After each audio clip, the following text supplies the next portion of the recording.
Good evening, everyone. Thank you so much for tuning in to Viking News on Demand with Seth and Colin. It is Seth Wilkerson on Thursday night by myself as we bring in Mr. George Yarbro. This is powered by Haver Design and Marketing. All the graphics that you see with the Viking News on Demand logos, all of that came from them. And I appreciate the quick turnaround on that. Got it to us within 48 hours, and my goodness, sometimes awesome. When you need a quick turnaround like that, George, you wonder about the quality, but it is fantastic, and I want to say thank you. Kayla Ellingsworth and the group over at Haver Design and Marketing did a great job. Absolutely. Yeah, thank you a lot on behalf of Humboldt City Schools. Yeah, that was a great turnaround, a time for you to get some things going, and we appreciate all our support and all our partners in education. That's right. Now, it's kind of a new day for the relationship between us because this started a long time back. Let's talk about that for a little bit. Yeah, let's do that.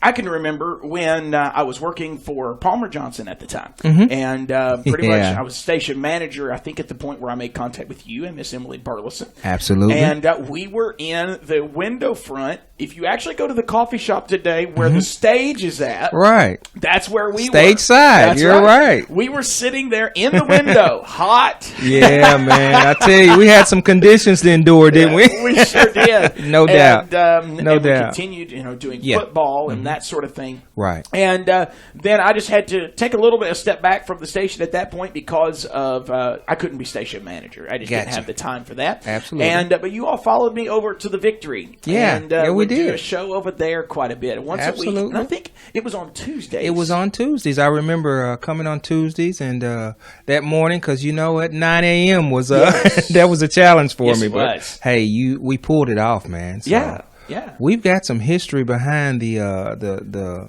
relationship here that we always had our news covered. And shout out to Emily Burleson, who I think laid a lot of the groundwork with actually getting some things out there for the community to know what's going on with our school system. That's right. And it's continued. Yes, with changes, and we're in a transition time, and we're looking at this transition time as opportunity. That's right. So we're going to continue doing it, and to look back and reflect actually how where we've come from and where we are now. Boy, it's quite a it's quite a bit of a reflection that takes place, and you look back and you think, wow, we've come a long way through some ups and downs, some hurdles we've jumped through, but nevertheless, no unwavering when it comes to getting the news. That's right. With the public school system of Humboldt City Schools out there to our community. And then we came back. We were on 99.9, 1190 again, and you're continuing that. We're not doing anything different there. Right. You're continuing Absolutely. that with John. Absolutely. I am homeschooling both of my kids. Okay. And so we've actually started the pre-K program with Matthew, and that's really hands-on. With Elise, you teach a concept, she pretty much can go with it. There you go. But it's probably about you teach a concept for 15 minutes, she can do about 30 minutes worth of work. Yeah. With Matthew, you're there. Yeah, the attention span's a bit different, isn't it? It is. And even though we're doing video, it's quite a bit different as far as I've still got to be there to make sure he's doing it right. And, absolutely. And if you're going to homeschool, you need to do it right. And so you do. I don't want to sacrifice the education of my children just because I'm too busy. Yeah, I agree, Seth, and I honor you for that, because our students and our kids, it's the primary educators of each and every individual youth starts at home. That's right. So you're doing the right thing. I was backing out of the Daily Show, and they let me know that my services were not any longer needed at the other place, even with football, due to no sponsors or whatever. Right. So that's when I reached out to you about let's go ahead and see if we can't get Viking football on streaming, because I was concerned there would be no coverage. And I had already met some of the players. The hype was there. Coach was ready. I got to go into the locker room for a preseason show preview. And that video has had all kinds of hits. As a matter of fact, I had a request yesterday for somebody to get that video, so I was able to send it to them in a link.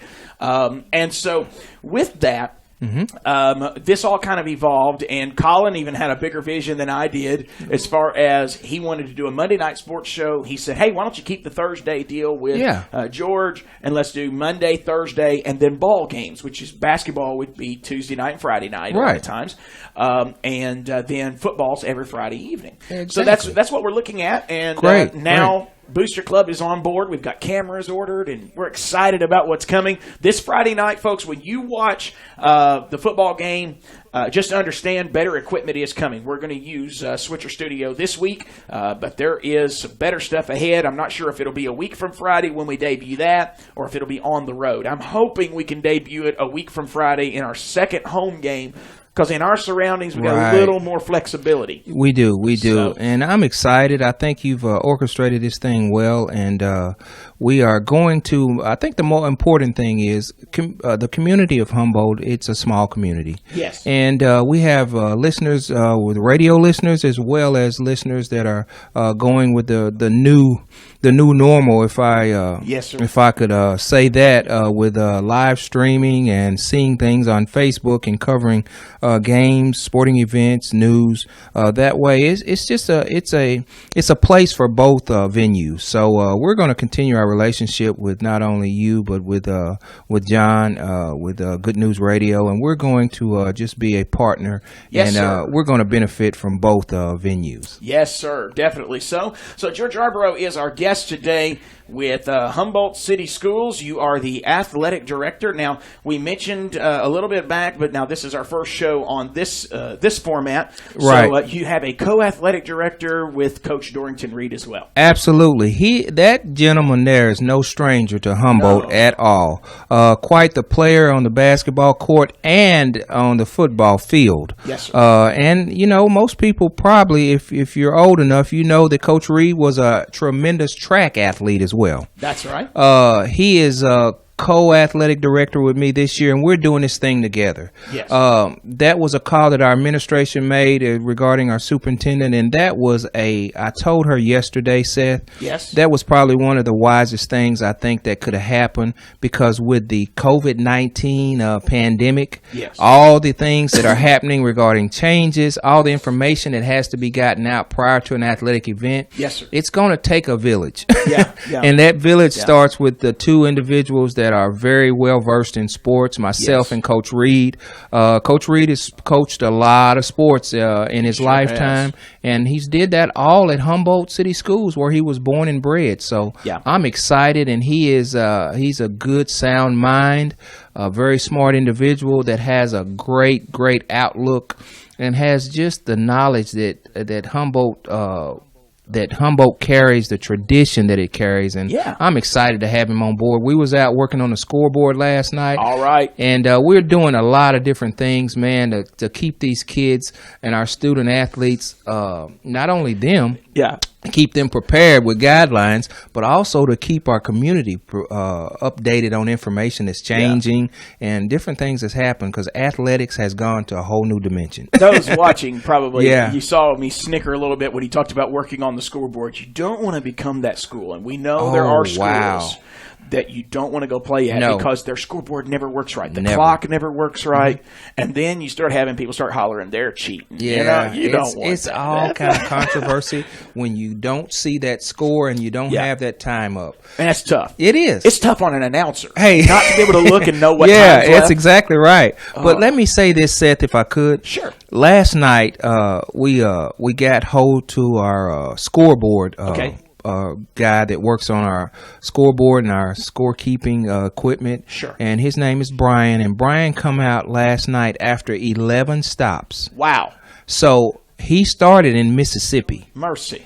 And his coverage area was from Mississippi all the way down to West Tennessee. Good. And he hit the likes of USJ and some other schools. And I was the last stop last night before he got us going on our scoreboard. And a lot of things that we're experiencing just were kind of technical difficulties, fuses, lightning, having to adjust some things within the actual scoreboard apparatus. And I'm telling you, this guy was committed, and we got out of there last night at about 8 o'clock. So I was his last stop. Wow. So probably have to apologize to my pastor because I'm used to attending Wednesday night service. So Pastor Montgomery, my apologies. I did have a meeting yesterday as well in Halls, and we're preparing for basketball to come up as well. Rules and regs being in the Tennessee Middle School Athletic Association that we're going to have to roll out. But I don't want to take any more time talking about that, but whichever direction you want me to move in. Let's do athletics first. Let's do it. Let's do it. Sorry, let's do academics first. Let's do it. Academics. Because I know that's where a lot of people's minds are right now. Right. And I saw something this morning, and I don't believe it was a parent of Humboldt City Schools. Mm-hmm. But I was glad to see a Humboldt City School teacher step in and talk on social media about this. Mm-hmm. You may be sitting at home today wondering, why am I sending my kid to a virtual school and not homeschooling? Well, homeschooling's not for everybody. Right. And so through this, they're saying, my goodness, I got all these papers. I'm trying to figure out how to get it done. Mm-hmm. And one comment or one post this morning, somebody was saying, you're paying a teacher to homeschool your kids and this kind of thing. Yeah. That's not the case. And actually, the work that's being sent home is really not even equivalent to what they would do in a classroom normally. And the teacher said, normally we're doing 5 different lessons in 5 different subjects a week. Right. But that's actually down to 2 lessons in each subject a week now. And so if you feel like the workload's hard on you right now, you need to remember these teachers that it's difficult on them because now, if they ever were on the clock 24/7, they're on the clock now. Oh, yeah, because as you well know, and I want to be sensitive to all opinions. Sure. I want to be sensitive to all things that come in regarding learning and instruction. But I'm with you, Seth. Teachers now are having to learn and go to a different dimension as well. Yeah. Because whereas they were kind of locked into teaching, and teaching, let me get this, let me be very intentional on saying this. Yes, sir. Teaching and instruction is no walk in the park job. No, it's not. It is a lot that is involved with catering to the learning style of that student. Yep. And if something is not happening that you feel like needs to happen with your student regarding instruction, the communication piece is so important. Yes, it is. You must communicate with that teacher and find a way. If you're not getting the communication you desire from that teacher, there's ways and protocols you must go through in order to get your problems resolved and your concerns worked out. Yeah. But the virtual aspect of learning now has turned into probably a 24-hour job. Yes. It is not just locked into an 8-hour day and moving on from subject to subject regarding instruction.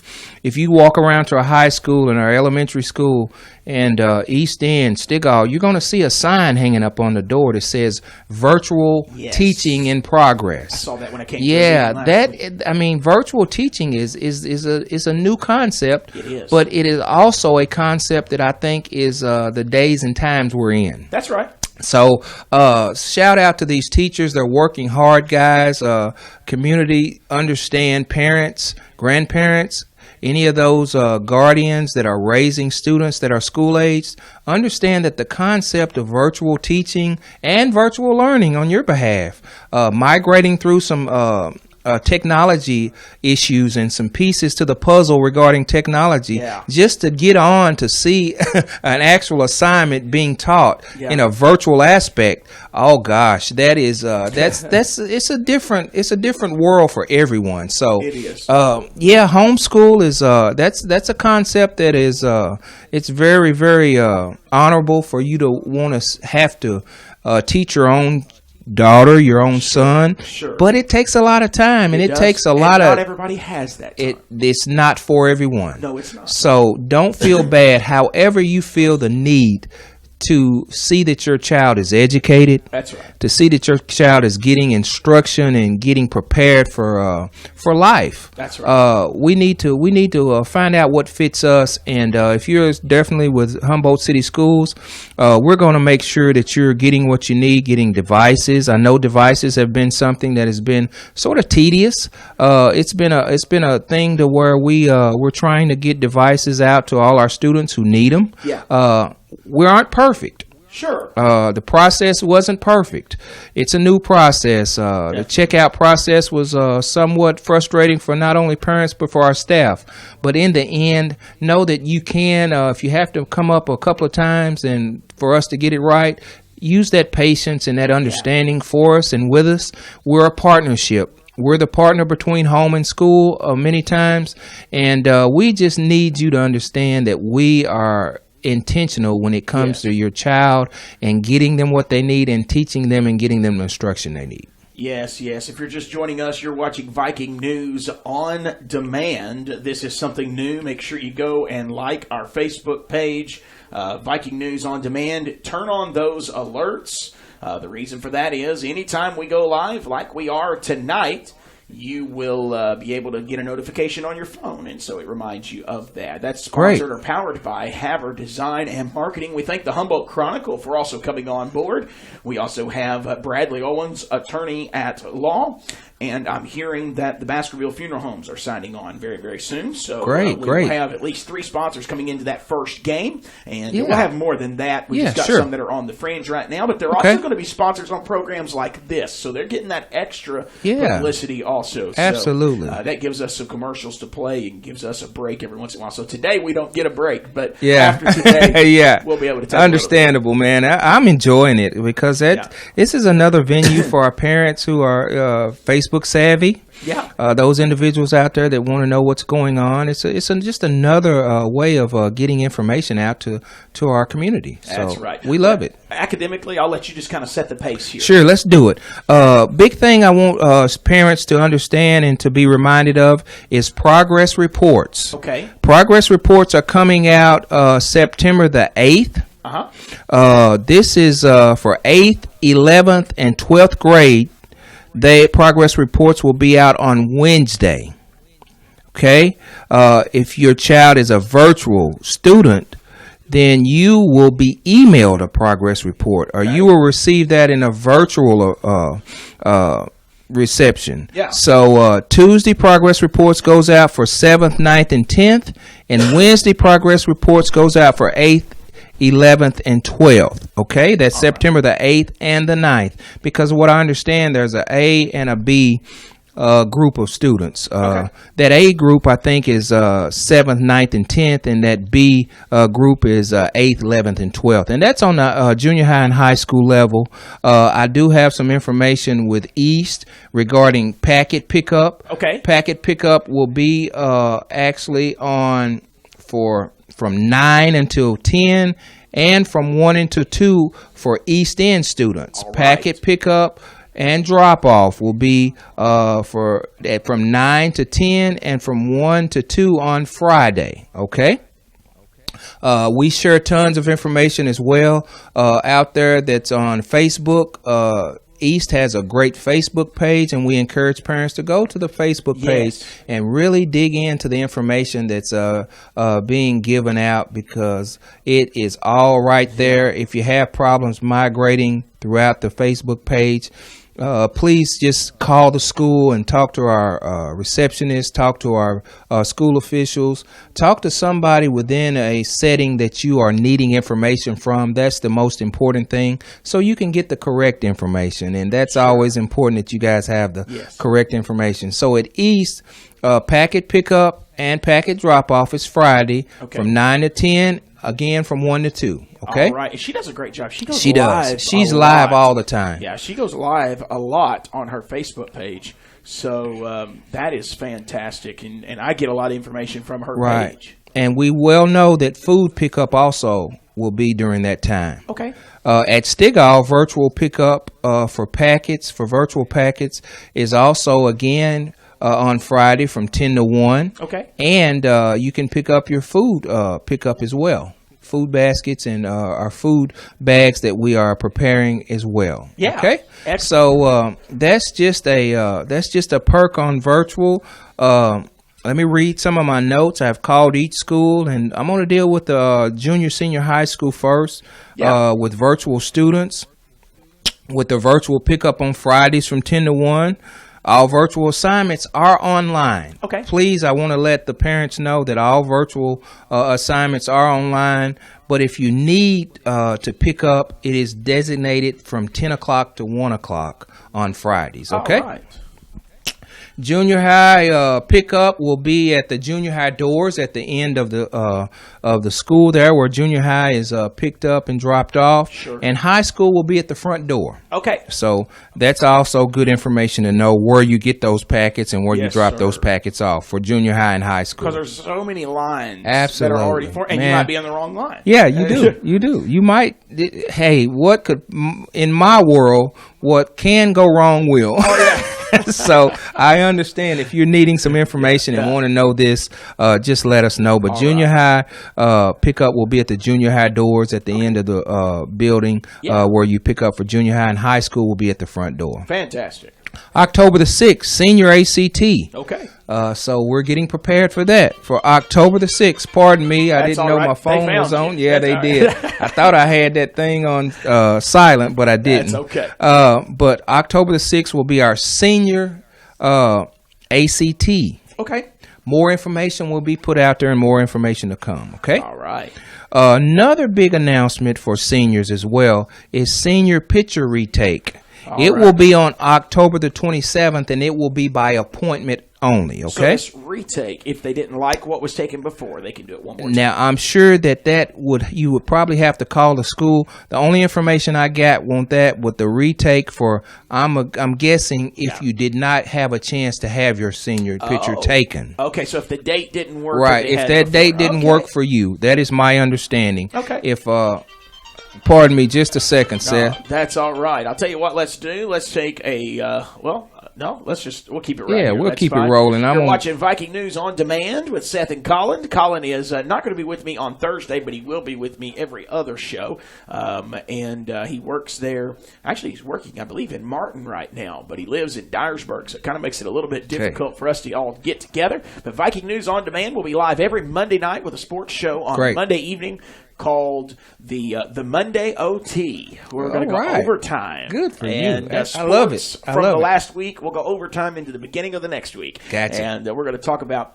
we'll start local, but then we may branch into some college and some area schools, as well as national news as well. So that's on Monday night. Then this show on Thursday night at 7 o'clock, and then ball games as well. So I'll let you pick back up. Yeah, let me pick back up with a very important program that we're going to be starting, our CASA program. Okay. After school program will start September the 14th. So we've been getting ready for CASA, and our CASA person, Miss Elvie Patterson, is getting some information prepared for site directors, and she's doing a lot of things regarding CASA, and we are just grateful that we can offer students that program. Yeah, wonderful. So CASA, again, begins September the 14th. Okay.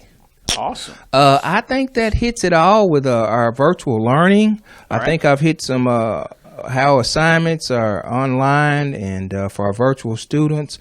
Our progress reports are going out September the 8th on Tuesday, and September the 9th for some students regarding 8th, 11th, and 12th. Tuesday, September the 8th for 7th, 9th, and 10th. And I think at the other schools, September the 8th will be the progress reports. I think they'll be sent out virtually for those virtual students. Yes. Now, you may not be able to answer this. You may have to get a question. Sure. You may have to get an answer and bring this back to us next week. But I know there was a really good partnership before COVID with the Boys and Girls Club. Right. You know, after school, that sort of thing. Is there anything happening there right now, or is that all kind of put on hold? I think what's happening there, we are still in partnership with our Boys and Girls Club. Sure. I want to be able to actually get the procedure and get the activity that's actually going on and bring that information back to you the next time we talk. Okay. Because I'm interested in knowing exactly how boys and girls are fitting in as well. And I know there's a plan. Yeah, I'm and sure. I'm just not that familiar with it to be giving out information. I always want my my information to be accurate, Yeah. up to date. So Sure. if you'll allow me to, Seth, maybe next time we'll have that roll out that plan of what actually we're doing and how that partnership is going to look with our Boys and Girls Club next week. And normally we don't bring up school board, but last night there was a special call meeting about that grant. And congratulations on that grant. Thanks a lot. That is great. Awesome work put in to get that. And we just always like to benefit from whatever resources we have out there that we can benefit for our students in our community and our schools. That is fantastic. And so that's going to be working on what area is that? It's Mr. Prince. Yes, that's with vocational technology. There you go. And that's in our shop. I think it's some grants regarding some metal shop that Mr. Prince does, and maybe some woodworking component that might be moving in as a result of the grant. Wonderful. So we'll keep our eyes open for that. Absolutely. And Ms. Shelton, great job last night presenting that. Mr. Prince did a great job also speaking to what those renovations would hold from the grant. Grant came from Bond Guards right here in town. We appreciate our local businesses investing in the school system, and they're all doing it. We're seeing it from Tyson to Jones to McDonald's supporting meals before and after. I mean, I get in trouble if I start calling names of businesses, but this city has really continued to support the school system through some good and rough times. And I am appreciative for a city that will do that. And so we wanted to spotlight that today as well. Yes. And the ones you mentioned are very, very, we're thankful for that support and those education partners that we have. And Wendy's also they called, I think, yesterday and want to get involved with some giving away of some items regarding certificates as well. So we're getting the local support we need, and we need it. We need it in order for our school system to continue to thrive. We're looking to do some things with partners within our community that they're part of our community as well. The school is the community, and the community is the school. So fantastic. Well, we're going to move into really more of your wheelhouse. I appreciate you speaking about academics. I appreciate it. This is our Humboldt City School Athletic Director joining us on Viking News on Demand, powered by Haber Design and Marketing. Appreciate again those sponsors, the Humboldt Chronicle, Baskerville Funeral Homes, and also Bradley Owens, attorney at law. Appreciate them bringing you this program and football, as well as the Monday night OT. And that will be coming up Monday evening at 7 o'clock.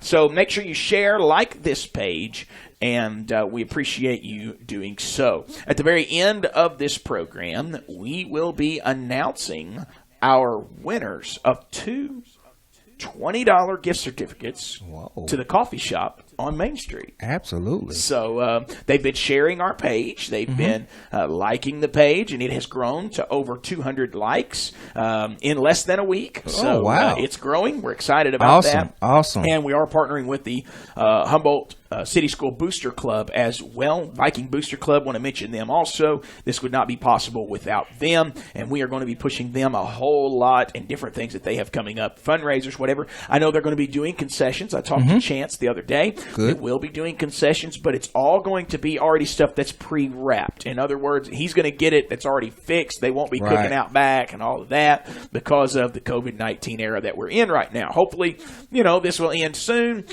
And you can get that, barbecue bologna and that kind of thing. But right now, it's going to have to stay with what we can get from McDonald's and Sonic and some of these other places that donate to our Viking Booster Club. So just want to get that out there. Athletics is up and roaring. I know last Friday night was not the outcome we wanted or expected. No, it wasn't. We like to put that product out on the field that our community is going to be proud of. We did have a good little following with our community members that went to Halls. All right. As you said, we're going to have to just get better. We're going to have to start getting better and getting the fundamental concept of our plays, the fundamental concept of football games, that winning attitude. We're just going to have to start working on some things, and I will say time is of essence. Sure. It's time for us to get that component sewed up, and we've had that communication with our football coaches, and we are going to move in that direction.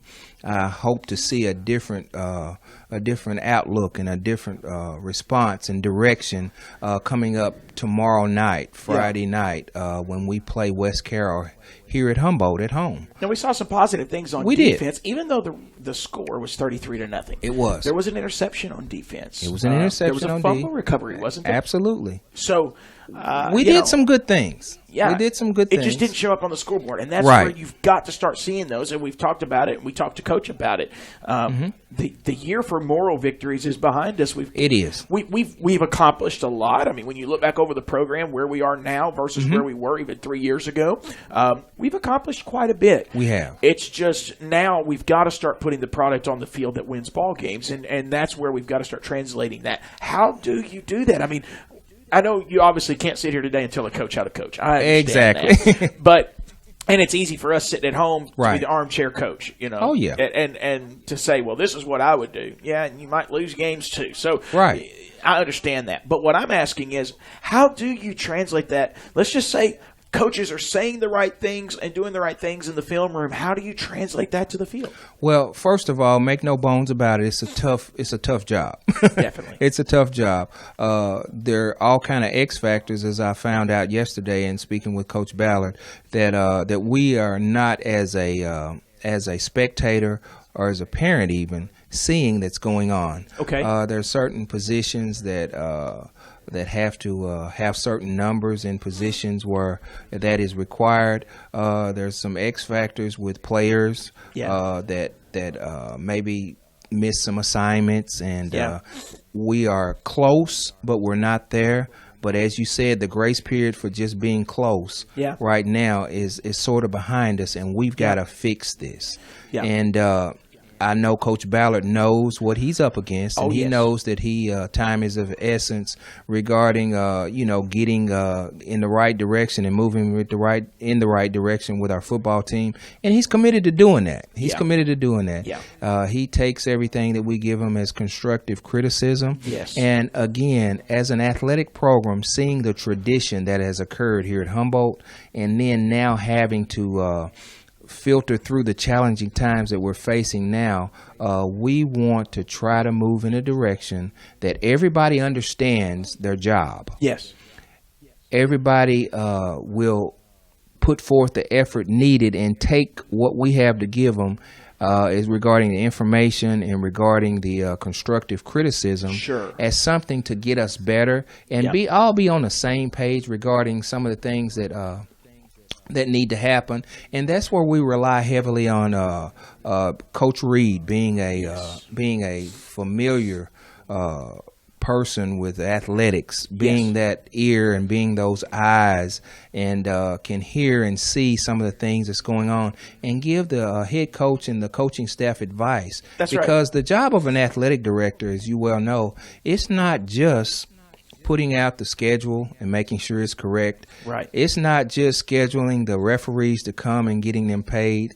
It's not just making sure that we have the uniforms and the equipment, but it also goes, Seth, heavily along with making sure that we're going in a positive direction for students to thrive and have fun on the football field, as well as prepare them once they leave that football field. Yes. And that responsibility, it's a great deal of responsibility that falls under the umbrella of athletics, other than just, having those pieces in place for a football game. You coach coaches. That's right. You coach coaches as well. And sometimes it's pleasant. Let's be real. Yeah. Sometimes it's pleasant and sometimes it's not pleasant. Well, sure. But with everything, you need that direct dialogue. You need the conversations to have that's going to put the coach in a accountable position. Yes. And know that we are needing to see some results. And I think Coach Ballard is fully aware of that and understands that and willing to put forth the effort to do that. I believe so, too. And you know what's unusual? In a lot of cases, you don't have this where Coach Reed, who was a former coach, this is two coaches before Ballard. You had Coach Reed, then you had Shepard, who stepped in the final of that season. Right. And then I believe it was Ballard right after that, wasn't it? It was. So, it was. But it's very unusual to have a former coach to stick around and to have the kind of relationship that he has with Coach Ballard. Yeah. That's beautiful. It is. I love that. And he's got even Coach Reed in the box with a headset. Yeah, he does, and Coach Reed there again, a guy that has treaded that territory. He has. He's been down that road. He sure has. He can provide a lot of insight. Yeah. And I really feel like that we can turn this thing around. And I'm anxious to see what's going to happen tomorrow night as we play West Carroll. That's right. That's a district foe. And they lost a few players. They last lost year a few players, and they got us pretty good last year down there. Yeah, they did. We have a score to settle, and I think our kids understand that. I think our coaches understand that. And what I'm saying from a standpoint of an athletic director, the preparation stage going into a ball game, we want to see things happening this year that didn't happen last year. We want to see plays getting in a timely manner. Yes. So that was continuing to be a problem. That was. So we got penalties. I heard. We did. We did. We would take. It seemed like we would take a couple of steps forward, and then we'd go a couple of steps back with some penalties. Yeah. But nevertheless, I think that's been corrected. I think that's been corrected, and we're gonna make progress this week. Yeah. You can't use COVID for that. You can't say it's because of COVID, because every team had the same thing. So right. We can't blame COVID for it. And yet this is a problem that we've had for a couple of years, is getting the plays in. So, but now it seemed like later in the year last year we fixed that, and the armbands fixed that. It did. Now he does have some new coaches. He does working with him again this year. He does. We have Brian Cole, who was with him the last couple of years. Has just moved from defense to offense. Right. And I think he's making some changes and making the adjustments that he needs to make to. Get the flow of the game in a direction that's positive. Yeah. Also, we have a former player for us that was outstanding, a state champion in 13. Okay. And had a great career at Bethel University. Jalen Montague. Yes, I've heard that Montague is I think he's in the box now, and Coach Ballard is making some adjustments to his line. He's making some adjustments to put players in positions to where they're successful and we can have a chance. Yes. I think the team is understanding that they need players in different positions to be successful. Yeah. And it comes down to, do you want to stay in positions that you're in and continue to have the challenges of looking at a 33-0 win, loss, or do you want to switch some things around as a player? Switch some things around as a coach and be committed to doing that, and be competitive and have the best chance that you have with 11 players and a team to win a ball game. Yes, sir. So that's where we are now. But back to the coaching staff. Yeah. We also have a homeschool gentleman. He may be on the injured list this week, but his dad is a coach for us, and that's Ted Cluck. Oh yeah. Yeah. Remember Ted?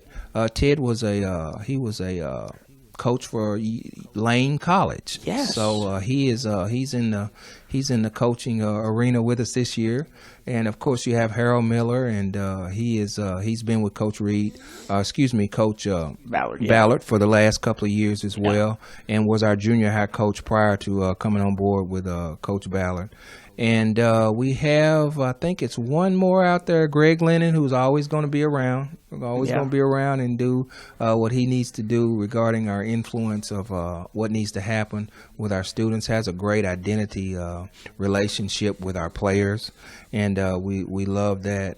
And I think that's what's the extent of our coaching staff. Now, you do have a new junior high coach as we well. We do. And they're involved a little bit in the high school level on game night. They are. Dalton Van is our junior high head coach, and Dalton is doing a great job of putting the foundation of football for preparation for the next level as these kids move into varsity. He's putting that piece together, and he had a win last week against Gibson County. On Gibson County. Yeah, he did. I think it was 20-12. Yeah, not a bad showing for his first outing, and I'm proud of that. We held him to 6 points for a while. Good. Yeah, we held him to 6 points for a while. That last 6 points, I don't know. Yeah, I don't know if I'd really. Well, I heard that was controversial, but nevertheless, we got the job done, right. and shout out to Coach Van and Coach Greg Lennon for a job well done with the junior high football team. Yes, sir. So let's talk about one more thing before we just Sure. kind of let you run with what you brought with you. Okay. There's a different feel in that locker room. I mean, I when I walked in there the other night, it was a completely different feel than what I had experienced. Mm-hmm.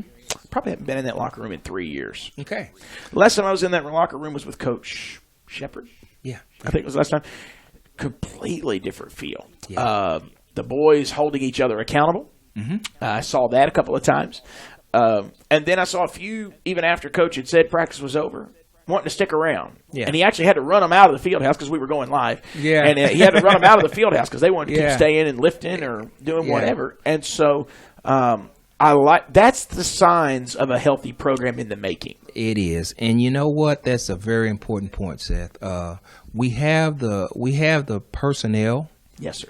I think we have the pieces in place for us to be successful.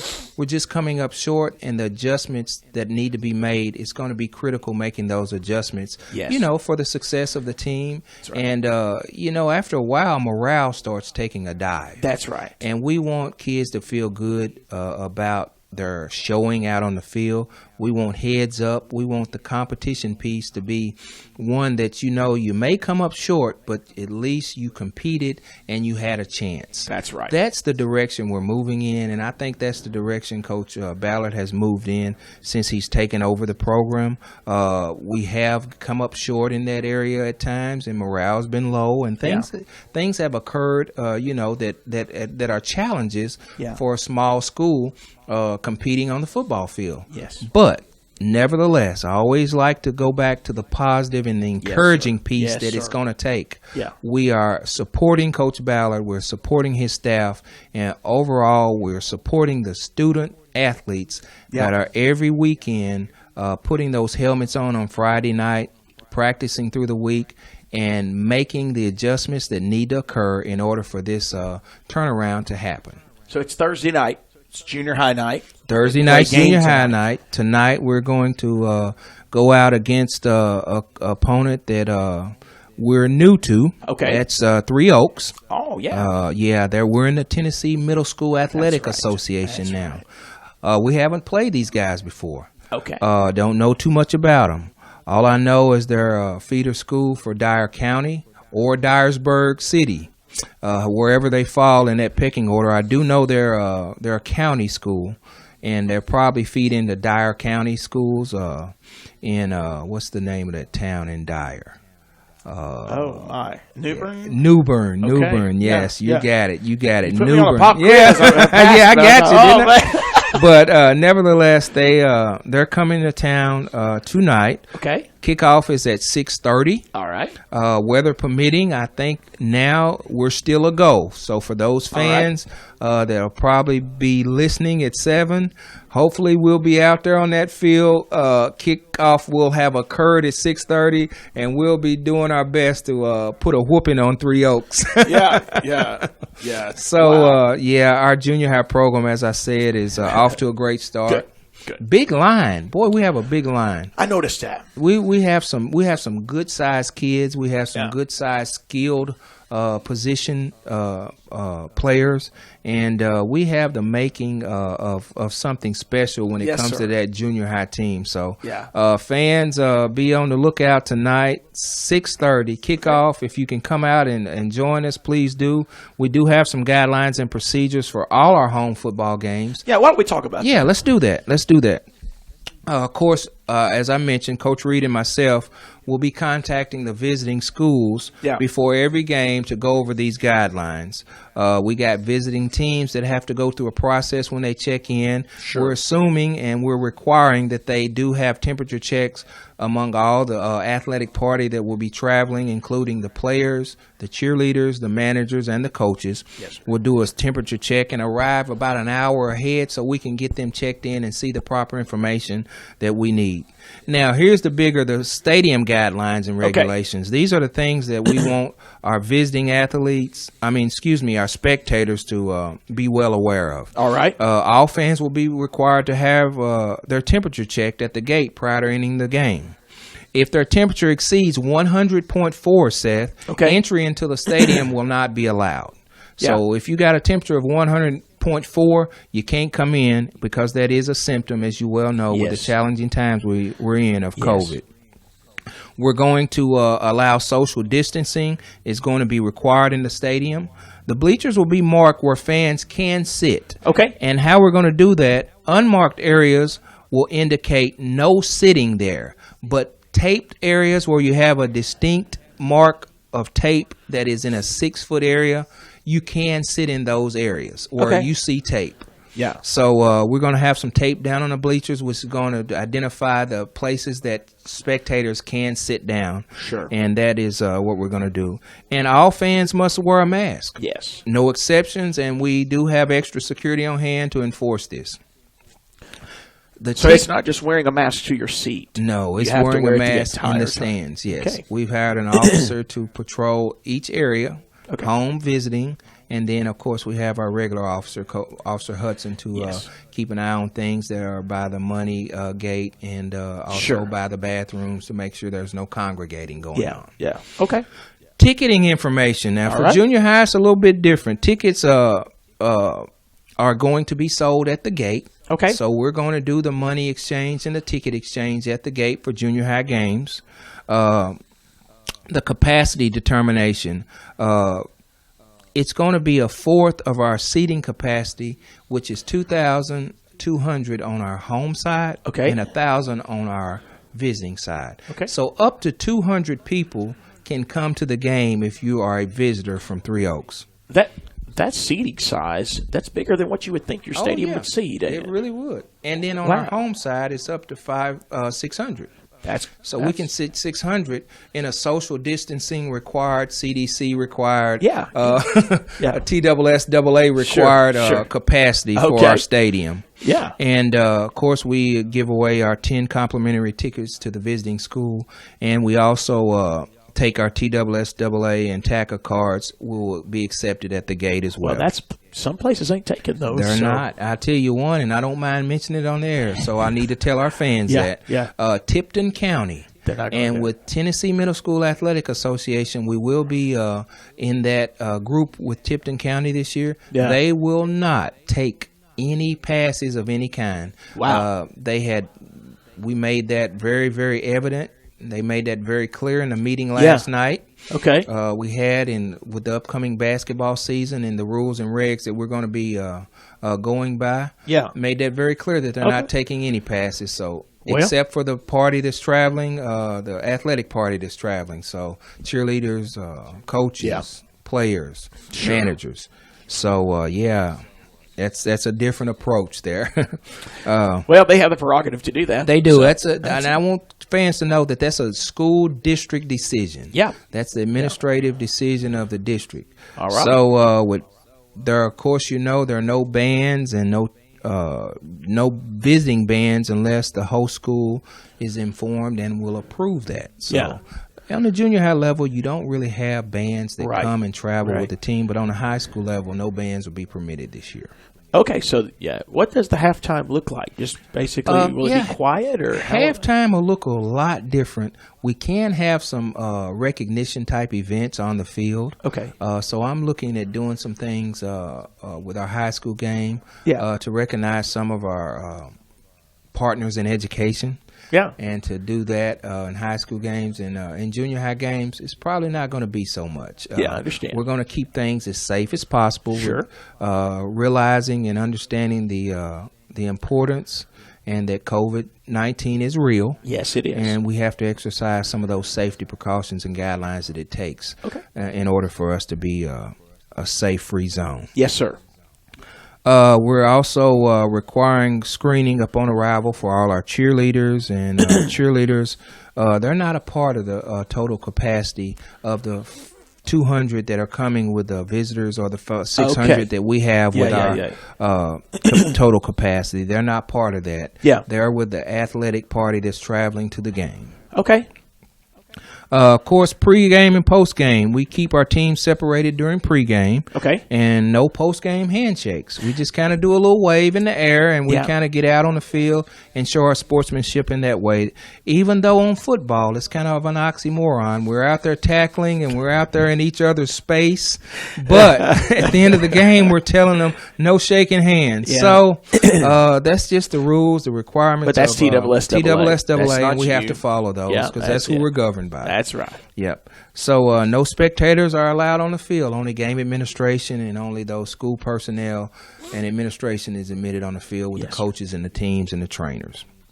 Okay. And I think I talked a little bit about concession stand. Yeah. It's limited concession availability. I just talked to our Booster Club president's wife, who Miss Alicia Baskerville, and Chance Baskerville is the face of the Booster Club. Yes. And they're doing a great Fantastic job. Folks. Shout out to them and what they're doing. And they've supported Humboldt City Schools before they were involved in the Booster Club. I mean, when I was talking about family. Palmer Johnson earlier, they were some of my early sponsors early on, and they're still, sponsoring city schools. Yeah, the Baskervilles are an integral part of our support and success as a program, and want to give them a shout out.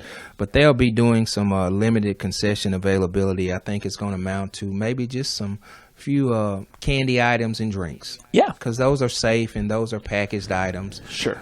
With the threat of weather, I don't know if we're going to be able to do some burgers that are going to be given to us or paid for. I don't know how we do it. I don't know the procedure, but we're going to look at allowing Chance to do what he can based on the safety of the pandemic that we're involved in. Sure. And that's about it, Seth. Okay, well, let me ask this. I know when we went to Halls, I overheard Coach Ballard telling somebody the other day, I think it was Coach Reed, he was telling the other day that they had to go dressed. I mean, the kids had already been in their uniforms. Right. All of that.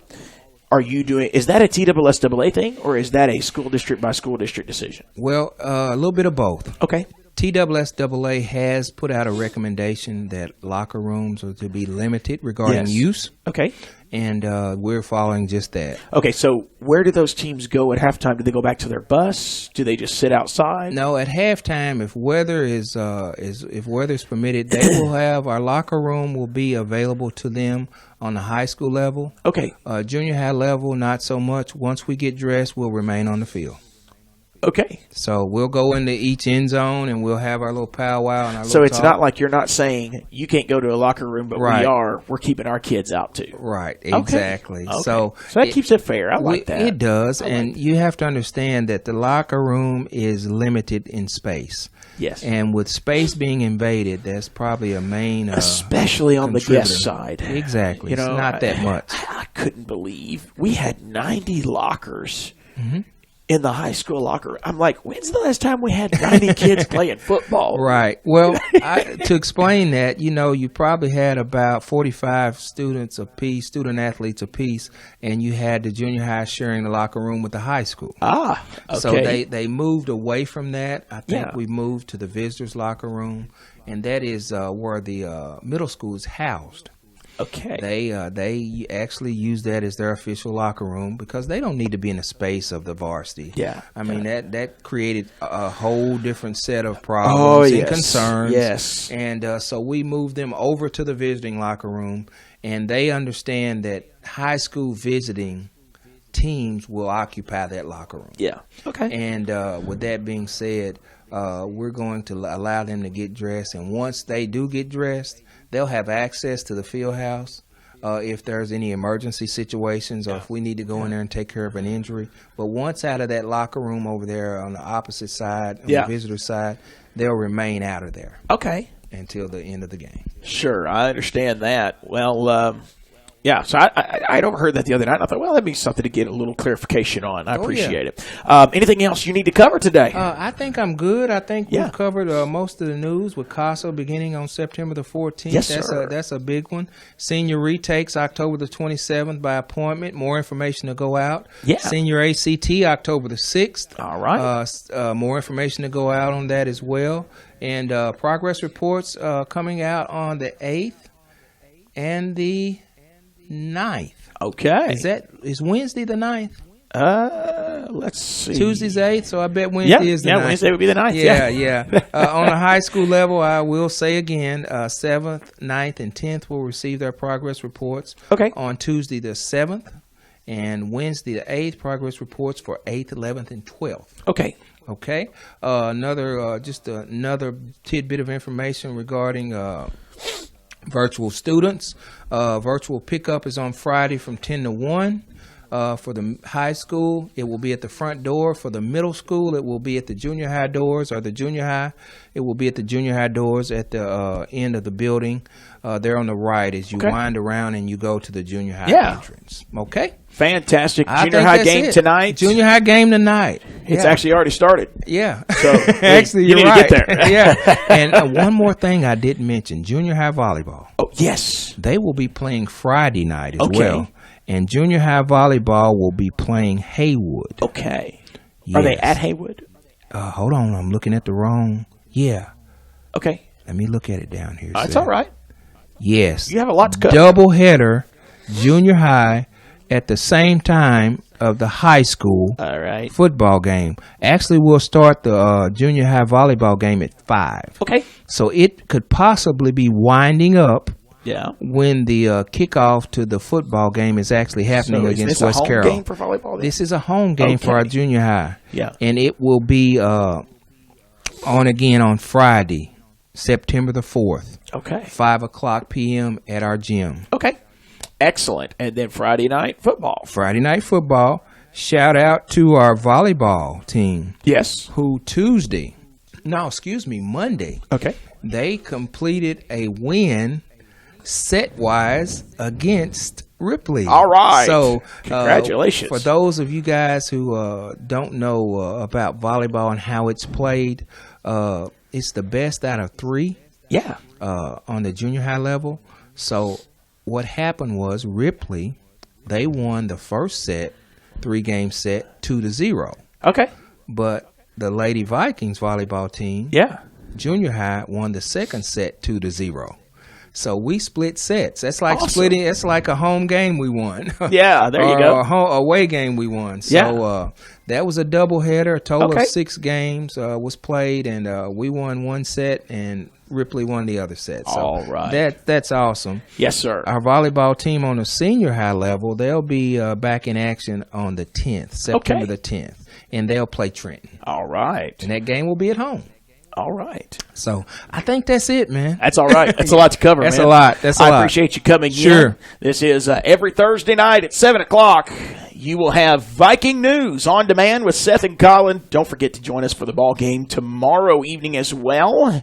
And that will be a kickoff at 7 o'clock. Yes. And we got West Carroll coming to town. And then don't forget the Monday OT, Seth and Colin. And this is all powered by Haver Design and Marketing. As we promised in the outset of this show tonight, that we would be giving away 2 $20 gift certificates to the coffee shop on Main Street, owned by Guy and Tammy Causey, and we want to make sure and go ahead and come through with that promise.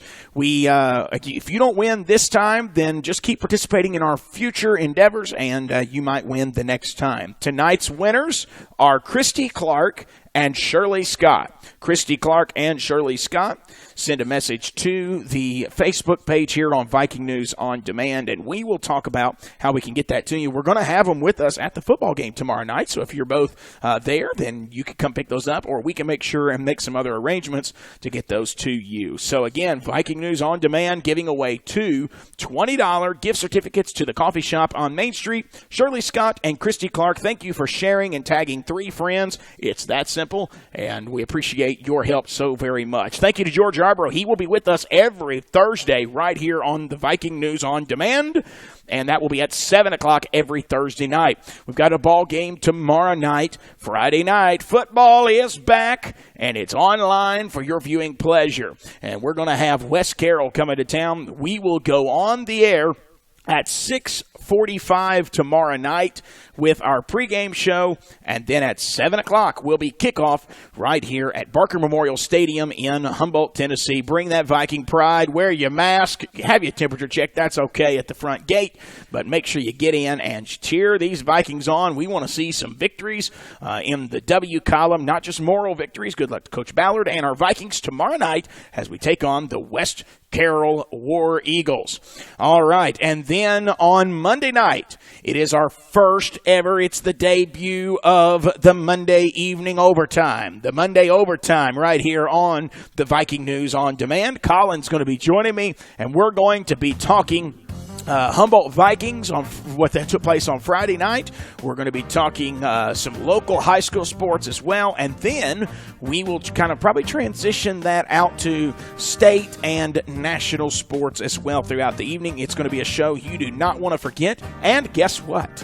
That's right. We're going to have some interaction with you during that show as well. So what you want to make sure that you turn on those notifications to Viking News on Demand. Share the page, like the page. Sharing is caring. We appreciate that so very much, and that will do it for us here tonight. Again, thank you, George, for coming and being a part of the show tonight. Appreciate that so very much. Until next time, God bless you. Have a great rest of your evening.